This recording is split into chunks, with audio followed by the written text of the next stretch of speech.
Freedom Renegade Radio Podcast. Let's go. Episode 17. Let's go. Let's go. Man. Tell me about everything. How are you today, man? I'm great. How are you, buddy? I'm always good. It's good to see you. Did you have anything that you saw throughout the week that you wanted to talk about? No, nothing like I did last week with the brain folds or anything like that. What do you think about Jordan Peterson starting his own college? When you told me about academy. that, I felt like that was pretty amazing shit. You know, there's a lot of debt. Let me tell them what it is first, though. Okay. So Jordan Peterson started his own academy where he gathered all the biggest professors from all across the world and told them, "Here, I want you to teach whatever class you would like to teach, and I'm gonna let you have free reign over it. Nothing. I'm not controlling anything. You get to choose what you really think is important." So he went and found the greatest professors that he could find and let them teach online subjects. And so it's an accredited college. You can get a bachelor's degree in just online. Just by taking these courses, you can get it done in 4 years, and it costs less than $4,000. Actually, if you get in right now, it's $595 per year. So for less than $4,000, less than 95% of the cost of college, you can get a full degree from the best professors in the world online. Yeah. How amazing is that? It's crazy because it's the internet. Yeah. It's the internet strikes again. That's what that shit is. It's the internet, but what gives it validity is that, like, Jordan Peterson was a professor at Harvard, right? You know who he replaced as a teacher in Harvard? I don't know any teachers at Harvard. Timothy Leary. Oh, wow. He replaced Timothy fucking Leary, bro. I was like, what? I heard that on Joe Rogan's podcast when they were on there here recently. Honestly, like I didn't love the podcast that much. Like it was decent, but Jordan's really into Christianity and the Bible now. And he's like, I think he's honestly so smart. He has applied intelligent meaning to some of these stories that wasn't there. And so he's like finding these things, like, you know, like to some people you could be like, oh, the tree, the way the tree grows in this certain way, and like a really intelligent person may find the metaphor for every single thing and connect it to it. But I feel like he's like found, like, he finds all these crazy connections that I don't particularly love. I think he's actually smarter than the people that wrote that shit. But it's really interesting though when he said that he replaced fucking Timothy Leary, bro. I'm like, of all the people in the world to like come right behind Jordan Peterson, has the same reputation as Timothy Leary in a whole different way now. Of like, Timothy Leary is like, oh, you know what? I found this acid stuff. Everybody, we're stopping right now. Fuck school. In 1 hour, I can teach you, or in 12 hours, you can learn more taking this LSD and coming with me than you will your entire college career. Did he give it to the kids? Yes, 200 people. They went to his house and they did fucking, some of them, not all of them, I'm sure some of them said no, but yeah, he went and got high with a bunch of kids, and he changed his whole trajectory for what he was wanting. And I can understand why, like, to him, the revelations he found within himself in those 12 hours when he did it by himself, he was like, what are we doing in this school? Like, this is a waste of time. You can learn about yourself right now in 12 hours. You know what I'm saying? Like, but what kind of, you talked about the internet. Internet wins again. But to me, Jordan Peterson is what gives it credibility because he's already been through the school. He knows what it is. He's a teacher at one of the greatest schools, in existence. And he's like, this is ridiculous. They're fucking everything up. Let me start my own, give you an education with the professors from Cambridge and all across the world. Let them teach a subject they want and get a degree for it. Like if it would have just been me or you, we're not starting a college most likely, like it'd be hard to do something like that, just an average person. But because it's Jordan Peterson who's been teaching at Harvard and has like already the credibility for this, it's like it became something more real. It's the utilization of the internet by the individual that's taking place. That's kind of like its own revolution. Yeah. Like the Industrial Revolution, whatever, 1800s, when it took place, it changed everything. The internet changes things, but this is like happening within the internet. But it's people like Joe Rogan put dudes like fucking Jordan Peterson on, then he gets his own platform in a way, kind of like what happened with what was the guy that was doing the debates with the fucking dude with the hat. The guy that wouldn't take his hat off on Joe Rogan's podcast. Flint Dibble and Graham Hancock. Graham Hancock. He's got his own platform the same way that Joe does, because of Joe. And now he's like, for the archaeological shit, he's like got his own shit and he could stand on it. and execute from that point. Yeah. And it's the same way with Jordan Peterson now. He's got that platform. He's got all of the knowledge from teaching, and now he's taking the internet and bridging that gap with all of it to make like something that is really revolutionary in terms of like how people can learn. Yeah. You know what I mean? You can Yeah. do it from you can have the access to all these great teachers Yeah. from the comfortability of your home, and also Yeah. in the world that we live in financially, you can't go to college without fucking thinking you're going to go into a giant debt, and also too with the 29% interest rate over the top is Yeah. insanity. Yeah. My ex-girlfriend had us when we got together in 2013. Yeah. And she had like $16,000 of debt or $8,000 of debt. Yeah. And maybe I think it might have been 8. Yeah. And she paid that fucking debt till we were fucking. She might still be paying that fucking debt to Yeah. this day. Yeah. And it was only like $8,000 or $16,000. And Yeah. that was like a fucking 11 years ago. Yeah. That was a tiny amount. And I remember when she told me, I'm like, you're still paying that? I'm like, are you fucking kidding me? Yeah. It was insanity. So 50,000, 100,000, whatever. The implications on it are enormous. If I was in school and I knew about this, I would take it just to do it. Yeah. Why would you know pay, what I mean? spend all that money? And you also know? too, you don't learn shit in college. Like when I was in college, I didn't learn a fucking thing. Yeah. That partly is on the person and the individual and the way you're handling your experience. But personally, me, I dropped out of college and I didn't learn a fucking goddamn thing. Yeah.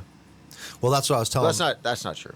But I didn't learn much. Nothing to apply. Yeah, but that's what I was telling Mom too. There's a weird like thing about not just college but school in general. Is like, to me, the most important thing is a child learning how to be responsible, able to respond to the moment is what I mean by responsible. Like whatever the moment is, you can respond. So the ability for you to have your own autonomy and choose and walk your own path. Like you just go to school, they tell you to sit down, tell you to memorize things. Oh, it's time to read. You follow along. You do what they say. Oh, you got to go. Time for you to go read your book. So you go sit in the corner. Time for recess. You just learn to follow along. At no point are you learning to make your own decisions and stand behind them and chase something and find your own path. It's like it steals all of a kid's ability to like to blossom into a human being that functions responsibly. You know what I'm saying? It just makes you fucking an employee. Yeah. It's frustrating to watch. It's like, it's ugly, dude. I'm gonna butcher this, but I saw a video yesterday about on the same thing with doctors. Yeah. How they don't learn like 95% of the shit they learn is just garbage. Yeah.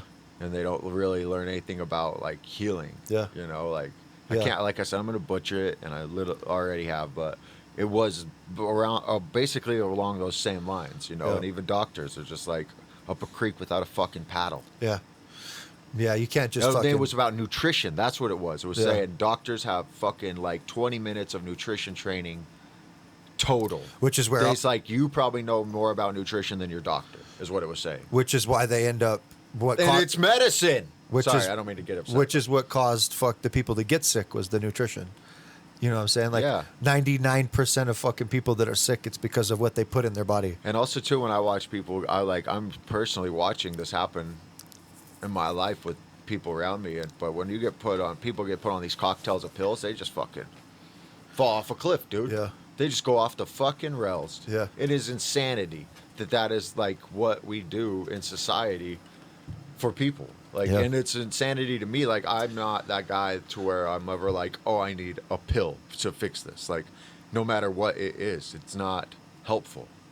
There's something else that needs to be addressed. And diet and exercise is always a big thing when it comes to anxiety and depression. You need Yeah. to address your fucking diet. What is it? Are you eating boxed shit? Because if you're going to the grocery store and you're not shopping in the produce section, or basically, or if you're shopping inside the aisles, you're making a mistake. Is what I would say. If you fucking stay on the outskirts of the store, then you're going to be that's a safer bet for the stuff that you're buying, because the produce section is always on the outside lanes.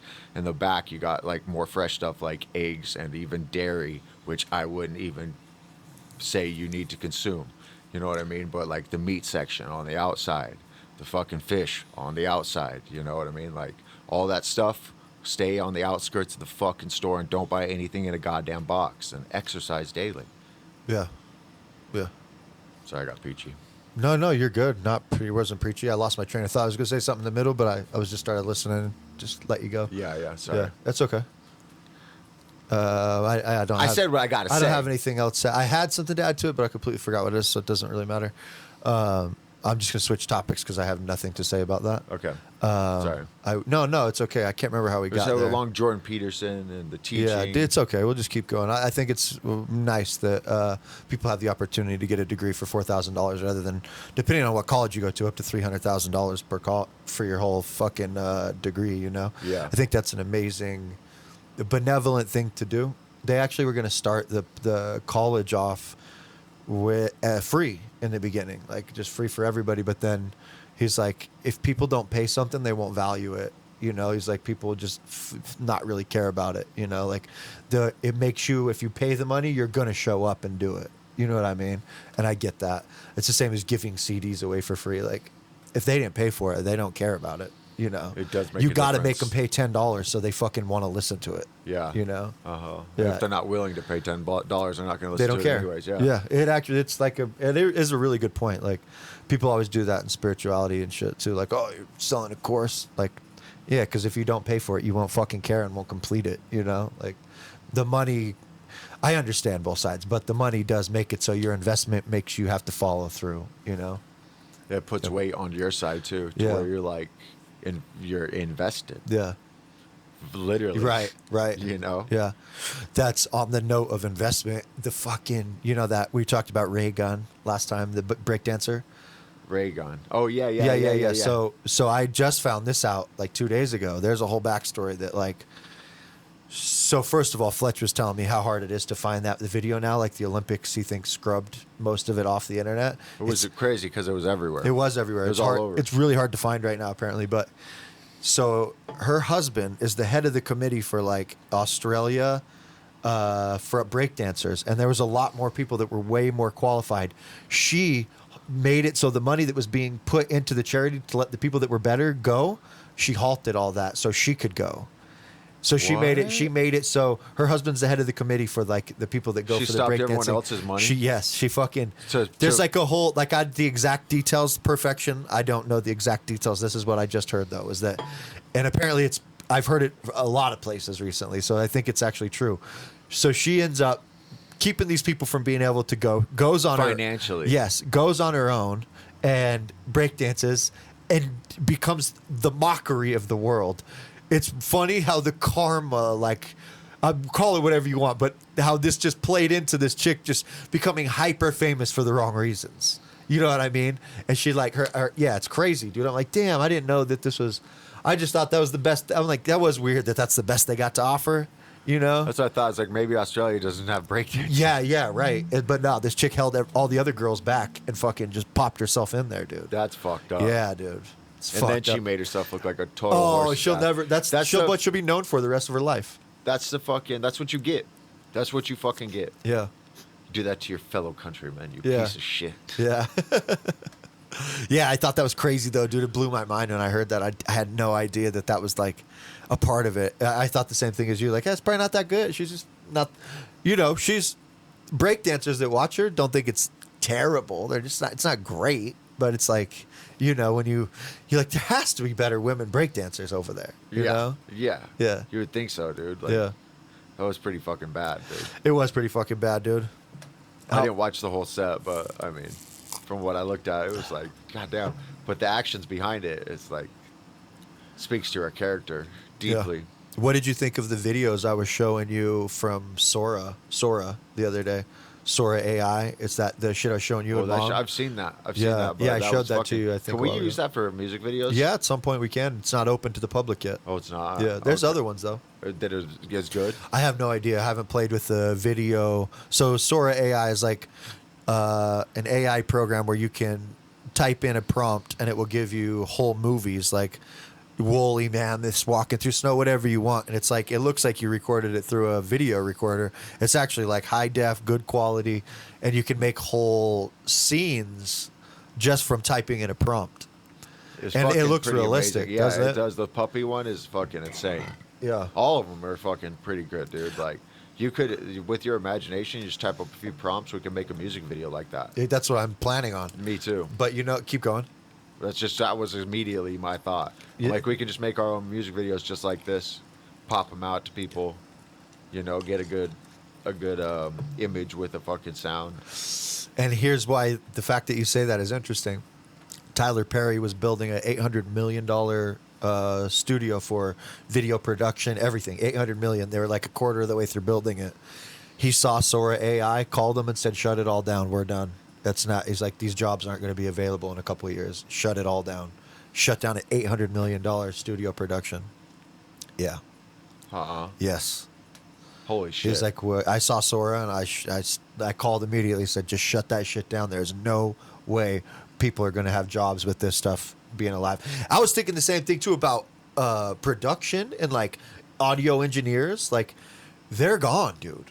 You can if you can just find a way to record, you can automate all this through AI like perfectly.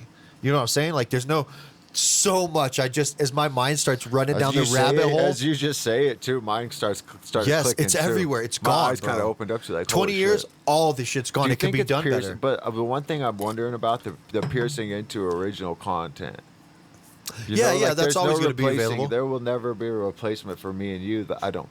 Right you now, know what you're gonna right have now it's not available. Like you can't tap into my spirit and my soul and write my song. The authenticity, and have me rap it. The authenticity of something like for us freestyling on TikTok, people are going to want to see that. You don't care about a fucking computer program that can recite back your words and interact with the crowd. Stand-up comedy, you're not going to find a fucking AI that's going to tell. Maybe, who knows? I don't know where that goes. You could, but sure, I don't think that. I don't you think care that, about the person. That even when it becomes available, you care about the originality of the human spirit and its expression. Right, but you care about the person that's doing it too, like which is the human spirit. Yes, and there's that's always going to be there. And we've talked about that on the podcast, but my point really was it's just crazy that he shut down that whole studio, bro. You're right though, the automation and like the mastering and shit, like all the production of it.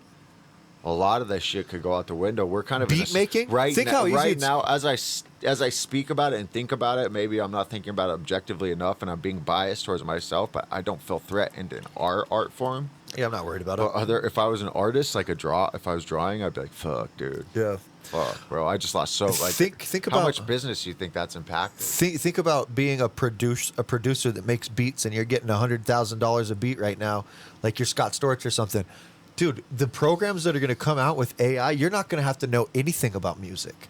You're going to choose feelings and mood and be able to alter all of it and like in an instant without having to know how to run Logic or Pro Tools. It's going to be a program. You're going to have to learn how to do it, and there'll be eons of difference between the bottom and the top. You're going to have to develop. Go ahead. I'm sorry, go ahead. There'll be eons of difference between the bottom and the top because they're going to learn, just like someone learned to play guitar, someone's going to learn how to do that, and there's going to be a top that people are like, whoa, this is crazy, but it's going to make it the entry barrier fucking this small, dude. Instead of like learning Logic is a fucking massive undertaking to get yourself to understand what's going on. It's like it looks like Chinese when you first get in there. I remember my feeling being like, "What the fuck is this?" Yeah, you know. Yeah, and you're right. The way you explained that was very, very good. Yeah, because that's what I was gonna say it was just gonna develop a different skill set. Yeah, the way you described how that skill set is built and the entry level shit. It is like I wouldn't step into making Logic, but if I had the fucking ability to step into something where I could make easily be like, oh, this is easy to run for me, and I can make these adjustments in these sounds to where it all makes sense and fucking works. Yeah. And I don't need all that entry level knowledge that takes a long time to accumulate. Yeah. Then people are just gonna jump into this the deep end of this shit. And then a lot of people might rise to that. Well, and then think about that top echelon. Yeah. Or higher echelon and be really good at it. Yeah. You can access availability, like it'll open up the availability for dope ass beats. And imagine the database of voices they're gonna have in there. You're gonna be able to write something like, like "Come and Get It." I could write like the hook for "Come and Get It," and find Mariah Carey's voice to sing it for me in the perfect key and the perfect pitch, and then she gets like whatever 20% of the record just because the AI is letting you, and they're gonna have to start making those deals or they're gonna lose money. That could be its own fucking. It's gonna be in there. It's gonna be built in there. Johansson, how they didn't pay her. Yeah. You know, like they're gonna have to pay people for their voice. Yeah, it's gonna be built in to every one of those programs. There's sick. cool shit coming sick. like that. That's sick, dude. The whole world's changing always, dude. It's in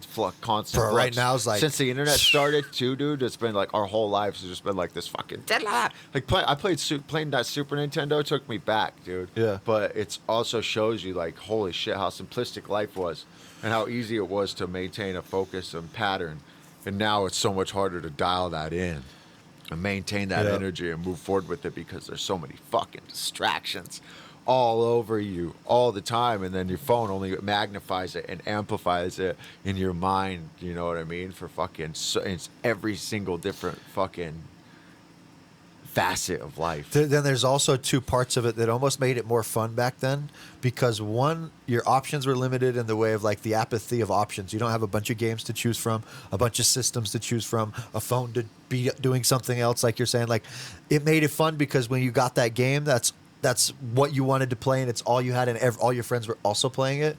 But then there's also like the relativity to what was available before it was like, when you got that game, dude, it was like it cost you a substantial amount of money to get the system, a substantial amount of money to get the video game, and then that's all you had. So it's like you want to beat it, you want to put your time in. Everything before it was like nothing compared to it. You're like, oh my god, look at Pong, and now look at Mega Man. Now everything's just like there's a million of them, and they're all excellent, you know. So it's just like. It's just the same with music. Music meant more when we were kids because it was so much harder to get. And when you did get it, it was like you had to go buy the CD. You couldn't just get 100 free songs in 30 seconds on Spotify. You know, it wasn't saturated in the market. Your expectation for that music that you consumed, in that one instance, was like a higher expectation. Like, this is a signed artist that's good, that has like accolades, you know what I mean? True. And now it's saturated the whole fucking market. You go onto Spotify, most people don't even have streams. Random motherfuckers are posting their shit up. It's hard as shit to get past that. It's almost like what you explained, like starting a Logic program and trying to learn. You have to get past this beginning phase and break out of the box, almost like what we just barely have done to actually get people to listen to the music, you know what I mean? And now we're in this other phase where we're like, okay, now we can move it higher from this perspective and learning and fucking growing, taking in all this information and then dialing it in and focusing it in to be like, okay, this is what we know we need to do. And just doing those couple things to blast it off. You know what I mean? Exactly. But when you're in that beginning phase, like as a fucking artist, post everything on Spotify, the whole fucking, it feels like this giant blender around you of shit just churning. You're like, how can I ever get out of this as an artist, you know? Yeah. It's just so saturated. Yeah, it's true.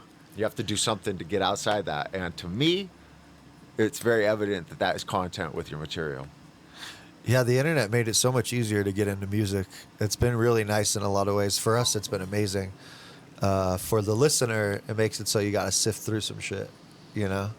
It's interesting just to think about how that happened. But say that again.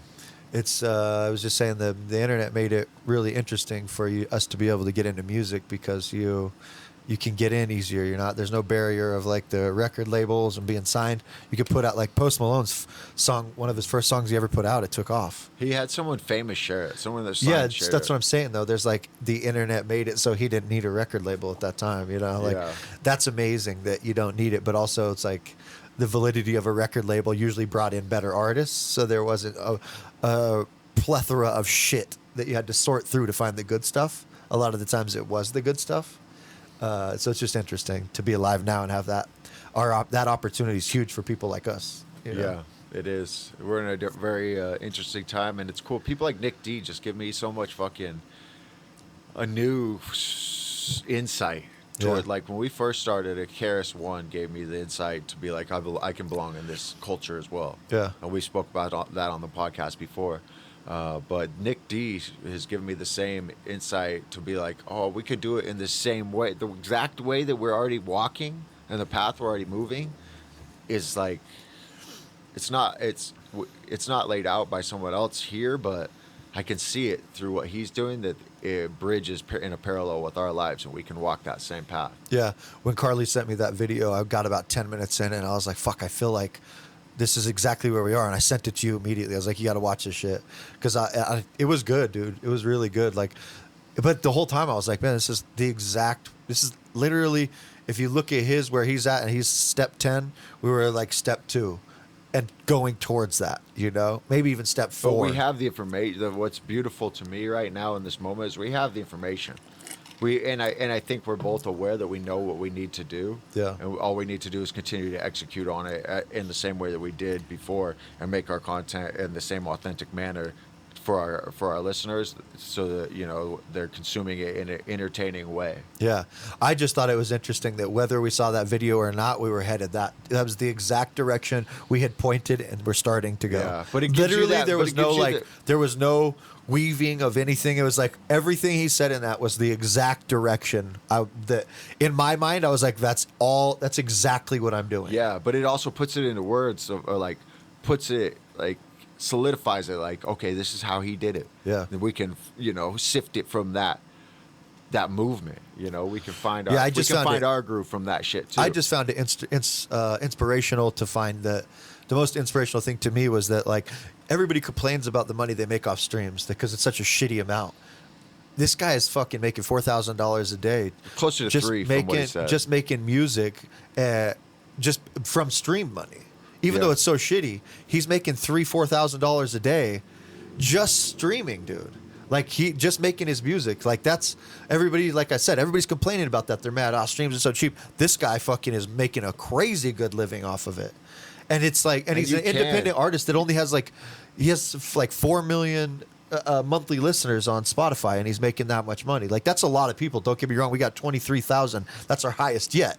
But it's like super in reach. It is, especially where we're at. We're not at fucking 200 listeners. Yeah. We're close. We can do it. Yeah. We just have to keep doing what we're doing and moving up the echelon, and we're talented, and we have the talent. We have the talent factor. We have the entertainment factor. We have the uniqueness factor. Yeah. You're just being fucking what we are. Like, Yeah. I feel like we have all the attributes that are necessary. Yeah. To get us to that level. You Yeah. know what I mean? And I also like the idea of the lifestyle that he lives, because that's totally along the lines that I want my life, and I'm putting my life in. You know what I mean? Being able to live a life with the people you love and have the time for them and yourself. You know what I mean? And the financial freedom to be able to buy your own shit. Buy a house, buy a little bit of land, and then settle down and live nice and peaceful and quiet. You know what I mean? But then work on the shit that's important to you and make a difference in the people's lives that care. Yeah. Yeah. I think that is a beautiful way to live, and I'm glad that we're on this path to hopefully achieve that. Yeah, I agree. But it's not far away. It's really not far away. That's kind of what I was saying. Fucking our flights. We got our flights booked for the show in California. La Honda, I think is how you say it. Which is like right outside of Mountain View. But yeah, we got our flights booked. The guy booked them, sent us the info yesterday, and I'm fucking stoked, man, to go play that show. It's gonna be fun. Cool. It's gonna be fun, dude. We fly out on like a Thursday and come back on a Sunday? I think we fly out on a Friday and come back on a Sunday. Perfect. Yeah. I love it. Yeah, I'm excited to go play that. I'm curious to see how it goes, but I'm really excited about. I love just getting flown out places and paid to go rap, dude. It's like one of the coolest feelings. It really is. Yeah. Imagine, like, when I think about starting rap and like coming up with my name. Yeah. I remember sitting at the fucking laptop. We were writing that Cooker Brothers flow. Yeah. And I didn't have a name yet, and that's when I came up with that name. Yeah. And I was sitting down in the basement. You were upstairs, and I was. You should have been Styrax, bro. I was doing my shit, and I remember thinking about names, and the fucking process and the timeline between now and then, and coming up with a name in the dark, in the basement of this fucking house, this apartment that we're living at, with this song that is like the first one I've ever like recorded, and it's total shit for my verse. You actually did good, but like I never would have thought, like, if I would have told myself, I would have popped in and been like, hey man, you're gonna fucking go from this, creating your own reality, like creating your life right here in this moment, and then you're going to be able to reach a point where you've started a podcast, you're making money rapping, you're like actually being a positive impact in people's lives, and you get to do things like that. Like people are paying you to come play shows, flying you out, taking care of you. Like you get to go on these cool fucking adventures. Like all of it is so infatuating to my entire spirit. I can't even put it into fucking words. And then the journey, that journey of being like, this is who my stage name, and then walking that path all the way to this point is just like, and then being able to bring it all into fruition is so fucking amazing. It gives me goosebumps. I can't even articulate it. In my mind, I see this like the moment that it starts, like, oh, we're gonna rap, and the moment that pen touches the page, like a fucking explosion, this quantum idea of like, here's everything that the path begins. become. All the path begins. It's like just by that one touch and you start writing your first rhyme. It goes phew, huge out into the world. Like the path becomes aware, like lays itself out and like spiraling. It's like this just destination that you just began, just by sticking to it and fucking just like, I don't know, man. It was just like, it just like opened a doorway. The moment that pen touches the paper, it's just like, boom, the explosion of possibility that you begin walking down. And it almost knows where it's going, like it's like, there's like this destination for your life in a way. And it's just like, you just start walking it, however you want to walk it, but it's going now because you're not letting go of it. You know what I'm saying? It's all determined by your intention and your belief. Yeah. That's what determines that path. Yeah. That's what lays it all out. As deep as your belief is in what you're doing and what your intention is in it, is what guides that path. Yeah. And the fruit is the tree is only known by its fruit. When you bear that fruit, you'll know what your work is. You know what I mean? If it's love. But it's the same thing that I brought up the other day. I don't know if it was on the podcast, but that like I was listening to a very famous person. Oh, I think it was like, I can't remember. It was one of the talk show goes like Jimmy Kimmel or something. They were asking him what his favorite time has been of like since his fame all the way from when he started. What was the best time? And he was like, that come up. There's nothing like it. And it's like you're talking about the fruit at the end, but it's almost like the best part is like where we are right now. This is the best part. Yeah. Like it's the funnest part because when you get it, there's nothing to chase anymore. You got it. You did a great job, and that's great. And that's where you want to get for like the Nick D side, so you can do your life. But the part in between of like, we got one, we got a show. Oh, we got some money. We're getting bigger. More people know us. Like it's that the relative to where you started for like right now where we are to getting fame isn't as big as the beginning to where we are right now. You know what I'm saying? It's because that's the first hurdle where we are right now is by far the hardest. Getting to that, we already know we're going there. We both know we're going there. Yeah.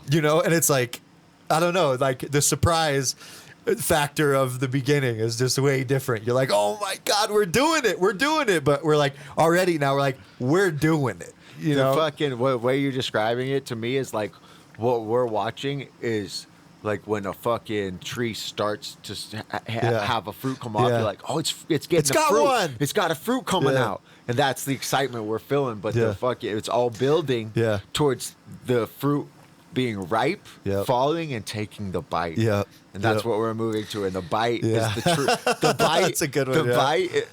Oh, that was a good one. Fuck. That really was a good one. I got him. No.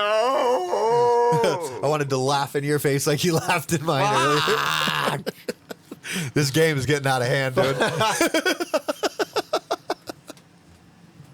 We've been playing this dumb game. I made my brother whiff one time on like a podcast or a TikTok, and since then this game has played out for like 6 months. So you get excited, you go to give someone a 5, you pull your hand out, and you just feel like an idiot. This game is getting out of hand, and we do it all the time. It's becoming toxic. It's becoming toxic, dude. Because it's still fun. Because you just made the greatest. The analogy of eating the fruit was so good. I knew I was like actually going to give you props. In the last second, I was like, wait a minute.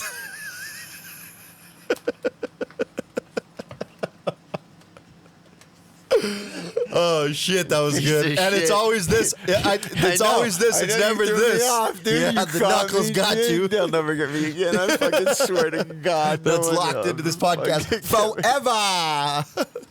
Fuck. You threw a curve on me.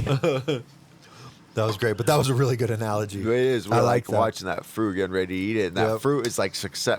When you take that first bite, that's Yeah. like, to me, that's Arrival. like an insured success. Knowing you're like, okay, I know that I have made this my life. I am financially stable in this lifestyle. I have what I need. I know I have everything I want and need from this when it comes to financially, and I can sustain this over time. And also, too, I'm making the impact that I set out to make in people's hearts and minds. And that is what's bridging into my finance. And now I'm walking this path, and I have the ability to focus in on my life and my family, the things I love, the people I love, and my time to exercise to better myself, as well as work on the things that work on my work in the world with that insurance and assurance of knowing that it is going to work out. You know what I mean? Yeah. And just keep working on that path, and then from that point it'll settle down, and the energy will fucking go into a flow of like okay, I can just bounce between doing my work, coming home, resting, being with the people I love, and bounce back and forth in that good harmony. And all of it I know is impactful, and that will let it breathe with my art and everything I'm doing, so that it'll only flower more. And I can see all these things and feel all these things, and I know I'm on this path, but that's what that bite of that fruit is to me when it's ripe. Yeah, for sure. I agree with you, and it makes me think though too that like you never know that the path. You never know if you're gonna get there, because you could die at any moment, and you know what I mean. Like you never know if you're gonna get that success place in the end, and so like trying to make sure the days right now where we are, just like that, we enjoy these moments as much as we would enjoy those moments is so important to me. Like I try to like set that like since we did the Ibogaine, that I played through my own death and your death and everybody's, like it really changed a little bit of something. I would say it's the only real thing that I brought back from it that's like really changed something inside of me, is like trying to enjoy this moment as much as I think I'll enjoy the end moment when I get to where I want to go.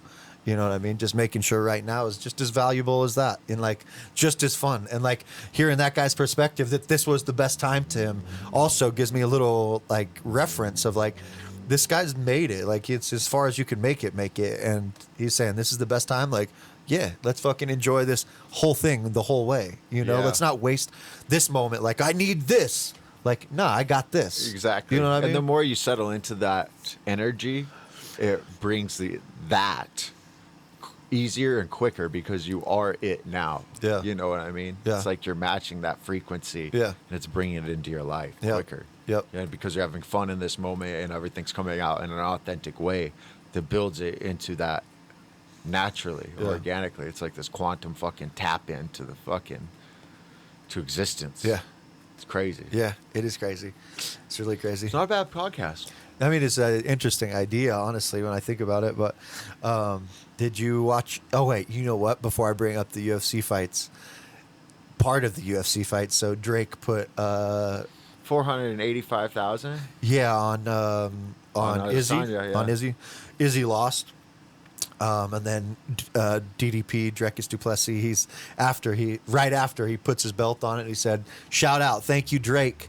And so ESPN shared Drake's betting record, because he always posts his big bets. He's 17 wins and 189 losses. It's like they call it the Drake curse. Anytime if Drake bets on you, they're like, fuck.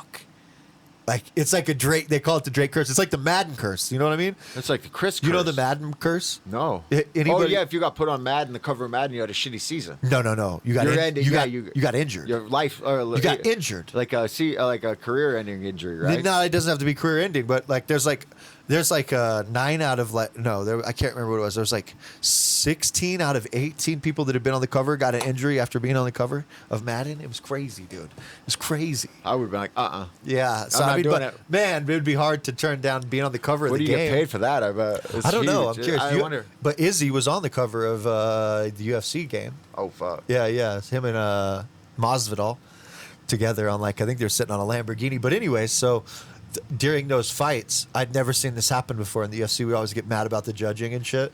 There was one fight that was clearly 2-1. It wasn't even a question. Like it could have been 3-0 actually. You know what? If I'm being honest, it could have been 3-0 for this guy named Rosenstruck. He was fighting Tai Tuivasa. One of the judges gave Tai every round. Tuivasa, who lost clearly at least 2, maybe 3. They came in, removed the judge, and announced like that judge will no longer be doing scoring on this card because it was so everybody knew. They took him out and added a new judge because they're like that was bullshit. During the fights, they gave the scores and they immediately removed that judge and he's like he has been relieved of his duties tonight. We have a new judge. And who was this guy? I don't know, but it's good that for the first time action is being taken for bad scoring to get the fucking judge out of there when everybody in the building knows that guy did not win and you just gave it to that guy. Get out of here, dude. It's fucking nice that I've never seen it, and I wonder if Fletch has ever seen it, but I don't think it's ever happened. Like I'm 99.9% sure it's never happened in the UFC. Damn. Yes, I love that. Because you're costing people purses, bro.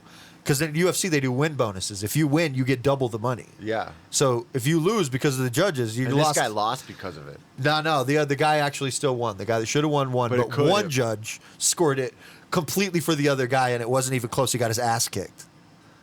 It was crazy, but it was cool to see. Yeah, that's dope.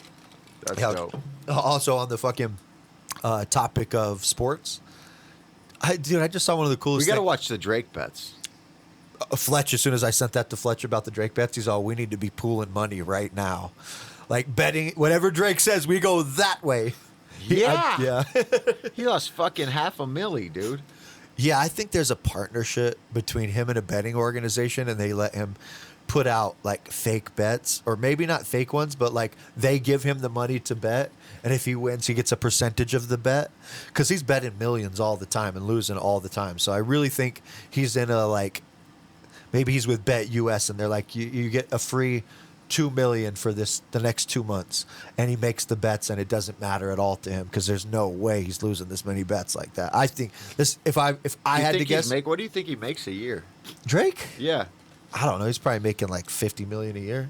Do you think he's making enough to cover his losses on bets?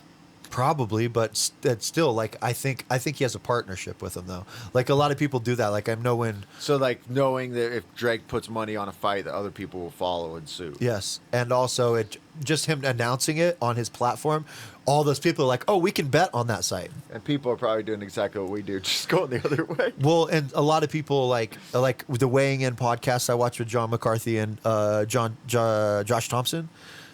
When they signed with my bookie, they're like they give them free money as payment to bet on their site. If they win, they keep the money. If they lose, they don't lose anything. They get like $1,500 a month to make bets. Yeah. So they can actually make money from that money, but most people suck at betting, and so they lose it. Yeah. So they're like, here, happily, here's $1,500. So they could be doing that with Drake. I don't know. I'm just saying, Yeah. If I had to guess, that's what I'd guess. We could do the same with me. I'll pick the bet. I already contacted my bookie to see if we could get a sponsorship. They sent me to some email person. I need to send them an email. Be nice. Give me you and you and Fletch get some free money to make bets and make money with. It'd be cool. I'll choose the bets. And I'll go the other way. Exactly. Yeah. Yeah. Perfect. Yeah.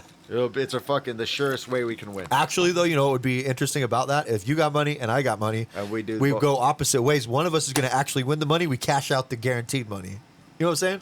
So they give us $1,500. Yeah, but we'd have to stagger it so that what we actually walked away with money, like we'd have to put. That's what I'm saying. Okay. We'd walk away with money. So let's say we bet on Izzy versus DDP. You bet Izzy, I bet DDP. No matter what, one of us is going to win. And that money wasn't actualized yet because it's just made up. As long as one of us wins, we're gonna get half that money and we can cash it out. Yeah, but next month we get the next money and cash it out. But over time, you would need one of us to fucking win more than the other one would lose. No, I'm just saying we just get half the money no matter for sure.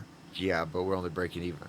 No, we're not breaking even. We get we're up money because they're giving us free betting money. One of us wins. I get it. Okay, you're just holding on to the Yeah, you're money getting at every least month. half the money for Every sure. month. Okay, Yeah, I yeah. get it. So that way we're not playing the stupid game of risky betting. Like, So they're just giving you money. yeah. We're just gonna cash this. Sure, man. Let's make it $1,500. We're gonna take $750 every fucking month. You know? Yeah. I guess would it work like that? Yeah, if we wanted to. If that's Is how that we, illegal? but I wouldn't even. For me, I would do it the other way. I'd be like, I think I could turn this into way more money. You bet yours, I'll bet mine. And I'll just be like, no. Let's do this. You just follow my bets. Yeah, that's what it turned into. I mean, you're like, fuck my bets. I'm just gonna take yours. We're gonna try to take the wins. Yeah. On the lines of sports, though, this was really interesting to me. And it was so beautiful when I saw this. Maybe it's not that beautiful to other people. To me, I thought it was cool. Whatever team Tom Brady played for after about halfway through his season or halfway through his career, he purposely had a locker right next to him that was empty, wherever he was, whatever team he played for. And all his teammates and anybody in the building could come and just set stuff in it. And before every game, he would take time before he walked out there and signed autograph every piece of anything you wanted. Didn't matter who it was for. He'd just sign it, leave it back in there. Every game, he would let anybody from the building that was like staff, your own teammates, coaches, whatever. You could just like leave stuff there, and he'd make sure he signed everything for everybody. That's dope. I thought that was so cool. I just saw that online actually this You did? week too. Yeah. Yeah, I really like that, man. I think stuff like that, I don't know, it matters so much to me because I know what it felt like to be a kid and want an autograph from Karl Malone, and they walk by, and it's not like their problem. They sign 1 million autographs, but like I just remember being a kid and like Allen Iverson was playing. I was like, fuck, I was wearing his jersey. I wanted an autograph. The 2 seconds it takes when you sign an autograph for that person, it means so much to them. You know, that kid, it just touches forever. This moment is like, oh my God. You know, I like providing those moments in life. You know, like if that ever isn't a place, I still, even right now, when people want autographs, like I'll write them nice messages so that they feel loved, you know? Yeah. Yeah. It's probably hard as people get to a high echelon of fame because it's just you're bombarded. But I think it's always important to hold on to that humility. And I don't ever see a time where I don't. Just coming from the roots we came from and being the people we are, I never would lose touch with that. You want to hear why, though, a lot of people won't sign autographs now, though, and it's understandable. They will, and I've seen somebody find a way around this, like an artist.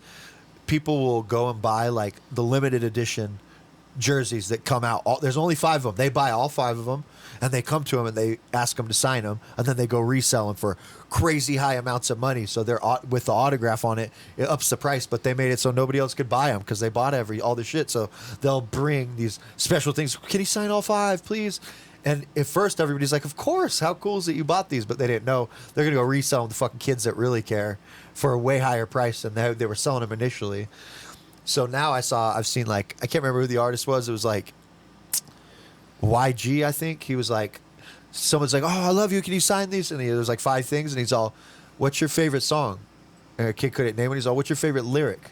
He's like, never mind. And just walked away. It's like, you're not a fucking fan. You don't know shit about this. You just bought these and you're just trying to side hustle this shit. You don't give a fuck about me. You know what I mean? It was interesting, but. It's intelligent. Yeah.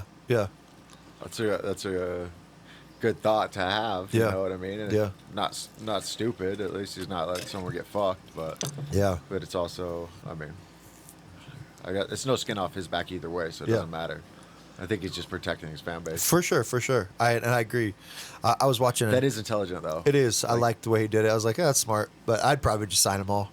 Think so? It's also cool to sign too. After a while, you'd be like, no, dude, fuck that. It depends how you feel. I would do actually what he did. Be like, no, man, fuck you. It depends because I'd have to see it. Like Play out a few times. Yeah, I'd have to see it a few times, and I've never seen it. So yeah. Another interesting thing that happened I was watching an interview with Grant Hill. You know who he is? Basketball player Grant Hill, one of the greatest. He was saying he played for I don't know if it was the Dream Team.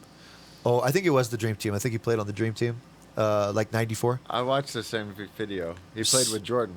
So I'm not sure. Let me finish the story first. So he was saying that like a lot of people when they played were like, it's amazing. You guys just pass the ball all the time. Like towards the second half of the game, like the ball movement is crazy. He's like, let me tell you why we did that. He's like, because when you're in the Olympics, because they won gold, when you're in the Olympics, the highest scorer of each game gets drug tested.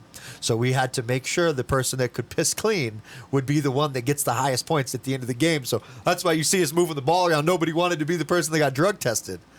Yeah, I was like, oh shit, dude. Everyone's like, these guys are just the Globetrotters out here fucking dishing it left and right. Like that. They're like, nah, you score. Yeah, dude. Crazy. They're like, not me, bitch. Yeah. I was like, damn, that's crazy. So they were all fucking roided up. It could be a plethora of things. It could be fucking the booger sugar all the way to fucking D-ball to be like, who knows what they're doing? They're athletes. They're not supposed to have anything in their system. You know, they're like at the Olympics, you're not supposed to have anything. Yeah, I didn't even consider it. Yeah, they could be a plethora of things. They could be on Adderall out there. You never know, dude. Well, in the 90s, it was a lot different, but you're right. It was probably street drugs or some type of shit that they're not supposed to even be on. You know? Like, you know that guy that hit the... Actually, I won't even say that. There were like pitchers back in the day in baseball, still to this day, but they called these, they'd take these like green energy monsters when pitchers would always take them. They would just be loaded out there, and then you find out later it's like a amphetamine salt they were taking. They were just getting high as a kite, dude, and just in the zone. Boom, strike, boom. And all the pitchers were on it. All of them. I bet that would be so fun to get up on the mound, just loaded, zinging them in. I'm gonna fucking lift this one. Dude. Yeah, dude. Just throw your fucking arm out, dude. Looks like we've done 50 minutes. Are you good with that? Yeah, that's cool. That was a fast 50, huh? Yeah. We can do now we can do it live. Okay. Sweet. I love you, man. Great job. I won't move it. Love you too. Good job. Thank you guys for listening. Make sure you go pick up the new album, Nathan. It's out everywhere.